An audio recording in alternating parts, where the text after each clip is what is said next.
So I am live and I'm waiting for somebody to join me. We're going to talk about how astrology, how you to use astrology to make money. So that's what we're talking about on today's live. I actually have an expert in this coming to join me. So I'm super excited to have this conversation and talk all things astrology. I've personally used astrology for a lot of things and excited to have the conversation. So we'll give her a few minutes to join and then we'll get started. Meanwhile, if you guys have any questions on astrology, drop them in the comments and we'll answer them as we go through it. Let's see. Oh, and also if you have your astrology placements, feel free to share those. My astrology placements are Pisces Sun, Scorpio rising, and a Libra moon. So if you have your astrology placements and you want to talk about your placements, then feel free to drop them in the comments because we're going to be talking about astrology and money and how to use your chart and your astrology to increase money.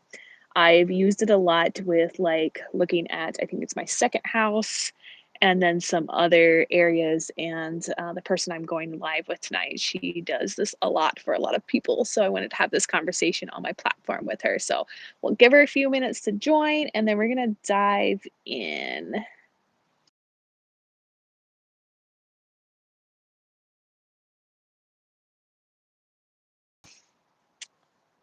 All right.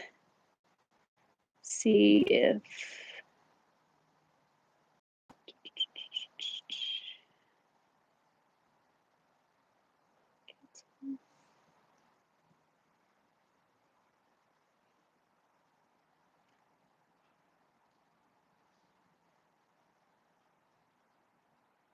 YouTube lives are always interesting to do. Okay, yes, we are now going live. I just added her. Hey, Hi, how are you? I'm good. How are you? You are like killing the looks today. Like, look at you, look at you. I'm sorry, you cut out. I didn't hear you. Can you hear me now? Yeah, I can hear you now. Okay, there might be a delay. Let me check my connection. All right. Are you able to, does there look like there's a delay? No, I think it's good now. Okay. I was saying, like, you look absolutely stunning today. Like, makeup, Thank all of it you. is together. Thank you. I literally just finished. Thank you. Um, but yeah, so I'm super excited to have this conversation. One, I want to start off like, tell us in like 30 seconds an introduction of who you are. Okay, so I am Tale Anika, and I call myself the spiritual strategist. And I basically help women choose themselves, overcome like their fears and subconscious blocks using astrology and like deep mindset work. Mm. How long have you been doing this? So I've been doing this I've been into this work and this journey since I was about 19, so like 2019. But I've been doing it more publicly since I would say since around like 2022. Okay. So I want to dive right in. Like, I love like looking at astrology and understanding like how astrology can help us make more money. I think all of us want to make more money. Like that's just where like where we all want more money. Yeah. So I would love to hear like where does somebody start? What's the beginner? Where do we start? So I have some notes. So if I'm looking down, that's why. But I would say honestly, I always recommend people going to astro.com to like generate and calculate their charts and starting there. And then once you calculate your chart, it can be very like complex and a little kind of like intimidating and a little scary at first. So I would say start with your first house, like getting to know just your core placements. So like your rising, your sun, which most people know their sun because it's like based on your birthday.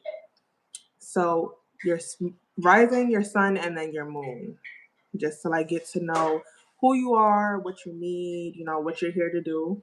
I always recommend people starting there and then dive deeper into the chart when it comes to like learning how you make money or speaking about relationships and things like that. Nice. What do you feel like is a common myth that you hear with astrology? Oh my God. I feel like the biggest one is hearing that it's like evil or it's ungodly or like demonic, stuff like that. I feel like that's my biggest pet peeve of all of the myths when Mm. it comes to astrology, just because I feel like a lot of people judge a lot of these occult sciences without actually knowing what they are and how helpful and like empowering they actually are. Yeah, and if anybody is watching this and you guys wanna drop your astrology, like your big 3 in the comments, feel free to do so. My big 3 is I'm Pisces sun, Scorpio rising, and a Libra Mhm. moon. So, lots of water in my charts. Yes, that's a lot of water. That's actually my sister sign.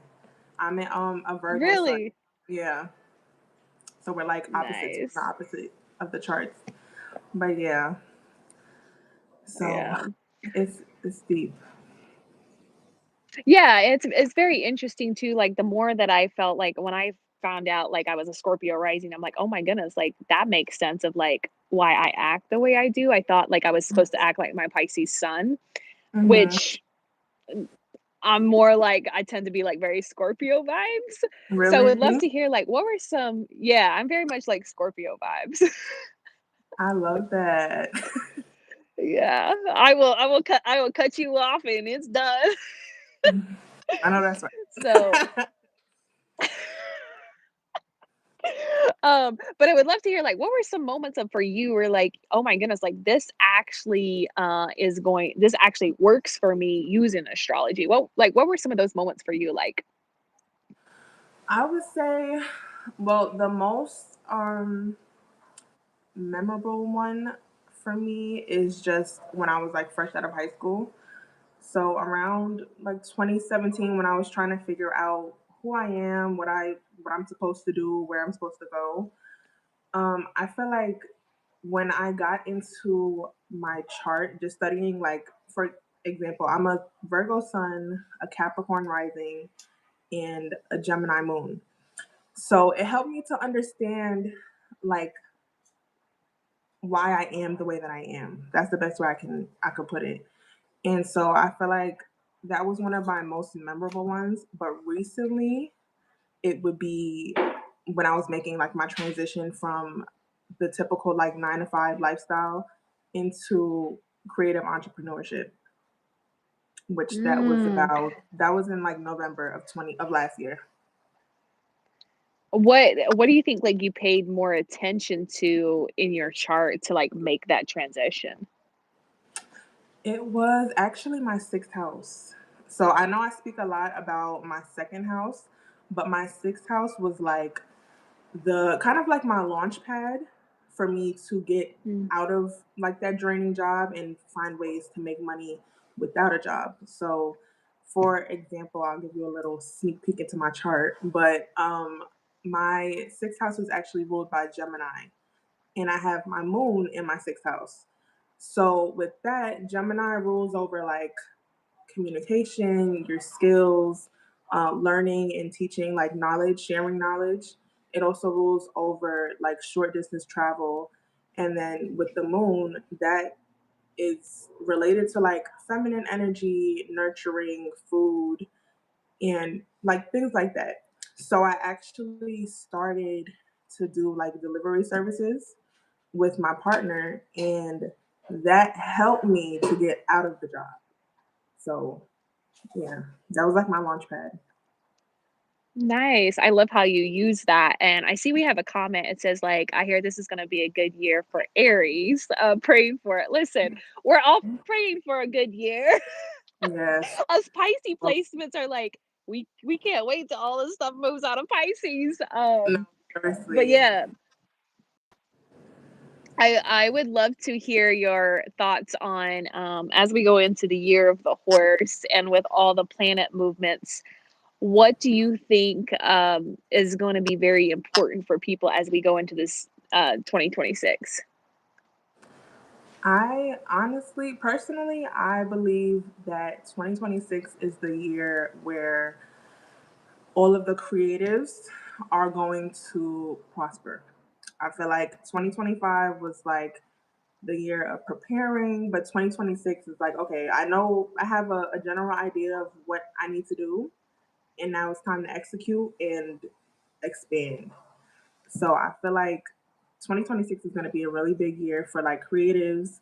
And I also feel like there's a new type of influencer, or there's a new type of content creator that's emerging and that's going to be put kind of like um at the forefront, like new leaders. I feel like being relatable, being vulnerable, and like raw and honest is actually going to work this year with everything, with all of the transits, and honestly, just how like the world is evolving.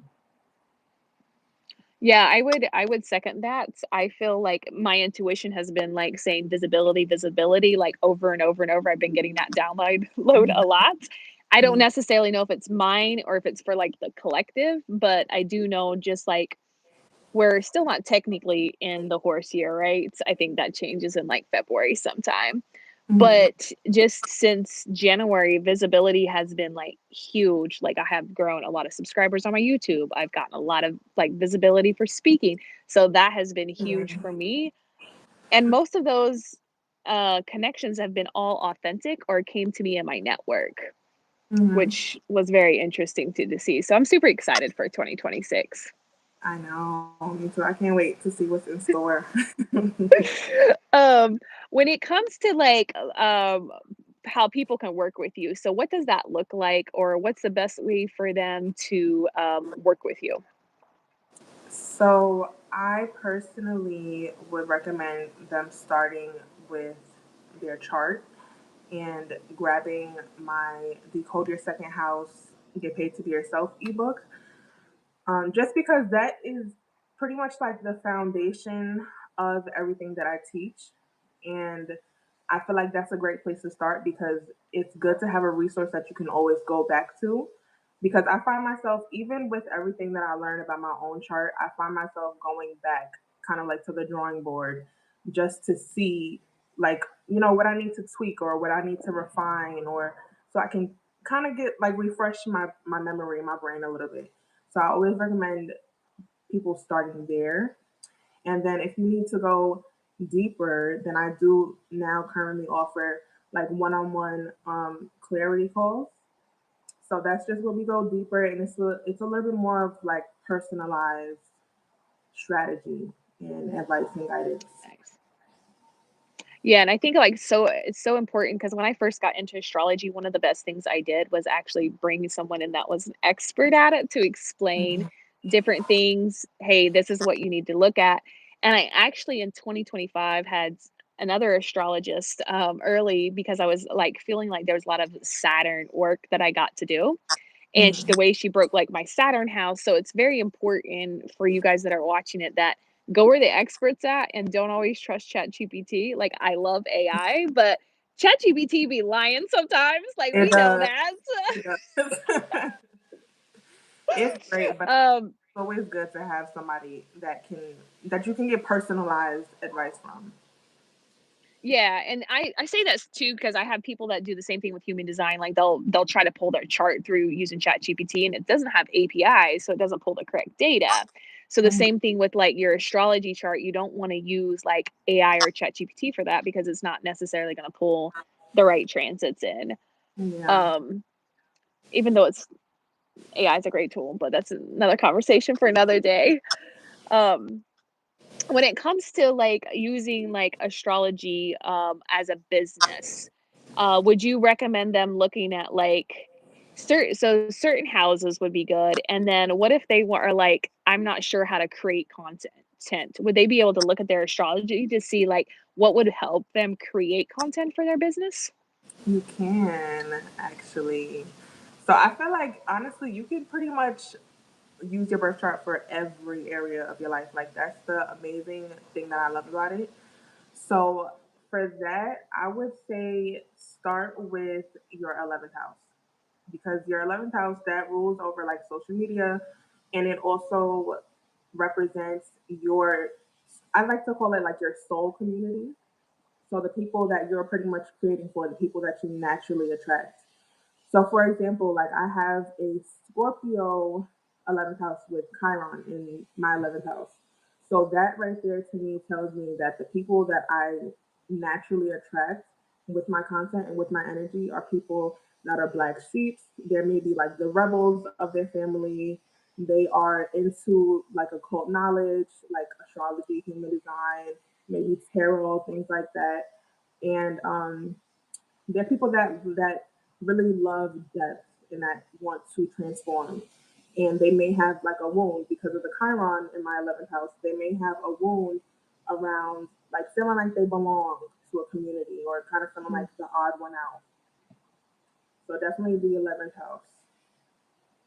So, I would definitely resonate even though I'm a Scorpio first house, like, we love some depth, like, Mhm. transformation depths, deep, dark, we have death and rebirth on repeat of our life. Yeah, Um, but, my 11th house is in Leo, and I would say it aligns with a lot of the content that I also share. definitely. Yeah. Especially because I feel like Leo's also related to like leadership. So Mhm. that goes hand in hand with like business owners, entrepreneurs, people that need to be seen, and things like that. So it's definitely on brand for you. Yeah. The other question I have, I know this isn't the questions I sent you because I'm just off the script. I tend to go off the script Okay, like 90% of the time.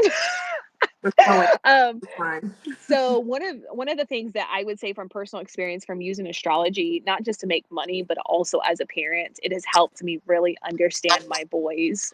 I have Mhm. 2 boys and they're like night and day. I've got an Aries and I've got an Aquarius. Oh wow. So yeah, I'd be curious to hear, like, have you also seen where people have used this in like dating or relationships or parenting and not just in money and still seen results? Yeah, so I would say, well, like personally, I've used my chart for other areas of my life when it comes to like dating. I don't have kids, but like dating, dealing with my other relationships, like family members and things like that. It helps me to understand people on a deeper level. And I feel like it can be helpful. You just have to know like what to look for. So, for example, like with your boys, I feel like if you were to pull their charts and you were to see, well, they're a little older now, but like if let's say if they were like 5 and 7, look at their moon sign because that's going to explain more of how they are now and what they need to feel comfortable, what they need to regulate their nervous system and things like that. And I feel like, yeah, honestly, the birth chart can it's for literally every single area of your life, like all of the 12 houses. Yeah, I feel the same way. Like astrology and human design, I feel like are like the two biggest tools that I have used personally that have helped me not just make money, but also heal. Like heal so Hmm. many things. Like I remember like seeing my astrology and I was like, "Oh my goodness, now I understand. Now I know like why I am the way I am." Yes, it makes you you see know, yourself clearly, right? Yeah. And then I was like, I don't want to be a Scorpio rising anymore. I don't want the death and rebirth. But then it's like we get to go through like such beautiful transformations too. So, there's balance. Yeah. And I feel like, I feel like a lot of people think that there are like good placements and bad placements, but honestly, as you walk your path, because I was definitely one of those people, but I noticed from my own experience, like once I started walking my path, it's like, oh, okay, my Capricorn rising actually helps. Like it's not all doom and gloom being ruled by Saturn, and like my Virgo sun helps me a little bit. My Gemini moon, it explains what I need and who I am on like a deeper level. So it's helpful and everything kind of comes together and it's just like little missing or like different puzzle pieces of like an entire story kind of. Yeah. Okay, so to wrap this up, what would be like the one thing that you would want to leave the listeners with? If you it was one piece of advice, what kind of advice would you give them? Ooh, that's hard. I feel like astrology is so complex. It's like, where do I start? Uh, hmm. I would say start with getting clear on who you are and what you're here to do. So, like your purpose, your life path, your mission. Because I feel like once you understand that, not only does it boost your confidence because you're more self aware and you feel more sure of yourself, but it'll also kind of like it's like a domino effect. Once you understand your purpose, every other area of your life starts to kind of come together and make sense because it's like the money starts to come because now you're in alignment with your soul's mission and relationships. Like some are going to fall away, but you're also going to attract aligned relationships and community and your lifestyle that'll start to change. So I feel like the core of your evolution is linked to like your purpose and your soul's path. Mm. Thank you for that. So, for those that have listened, I'm gonna also link some information. Some of the links that she mentioned was the ebook and also the clarity calls. So I'll grab those links, and then when this uploads, it'll be in like the first comment, and I'll pin it for anybody that watches it or that watched it live and wants the links to work with you. Okay. Um, Thank you so much for being on here. I appreciate you. Thank you for having me. I love this. You're welcome.